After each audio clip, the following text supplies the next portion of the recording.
Assalomu alaykum dasturchilar. Bugun chiziqli algoritmni ko'rib chiqamiz. Undan oldin birinchi shakllar nimani anglatishini tushunib olaylik. Birinchisi bu avval shakli boshlash va tugatish uchun ishlatiladi. Bu har qanday algoritmni boshlanish va tugatilishida ishlatiladi. Keyingisi bu shakl kiritish va chiqarish uchun ishlatiladi. Keyingisi bu to'rtburchak hisoblash uchun ishlatiladi. Chiziqli algoritmda aynan mana shu struktura bo'ladi. Boshlash, kiritish, hisoblash, chiqarish va tugatish bo'ladi. Endi esa chiziqli algoritmlashga oid misollarni ko'rib chiqamiz. Demak, birinchisi a sonini kvadratini hisoblovchi algoritm. Bunda boshlash birinchi a soni kiritildi. Masalan, a teng 5 desak, bu yerda hisoblayapti.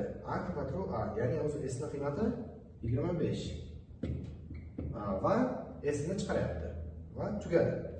Endi keyingi misol. Bunda a va b tomoni berilgan to'rtburchakning yuzasi va perimetrini hisoblang. Demak, boshlash a va b soni kiritilyapti. Masalan, a teng 3, b teng 4. Va bunda o'zi perimetr hisoblanyapti. Perimetr bunda 14.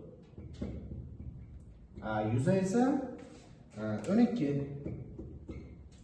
va oxirida ikkala natijani chiqaryapti. Perimetr va yuzani chiqaryapti va tugash. Keyingi misolimiz bizga santimetr berilgan, uning metri va qo'lig'ini hisoblash kerak. Buning algoritmi demak boshlash santimetr berilgan, masalan santimetr 150 berilgan. Biz metr va qo'llig'ini hisoblashimiz kerak bo'ladi.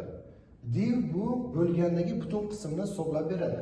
Masalan, o'zi 150 ni 100 ga bo'lganimizda natija metrning qiymati 1 bo'ladi. Qo'lliq esa 50 bo'ladi.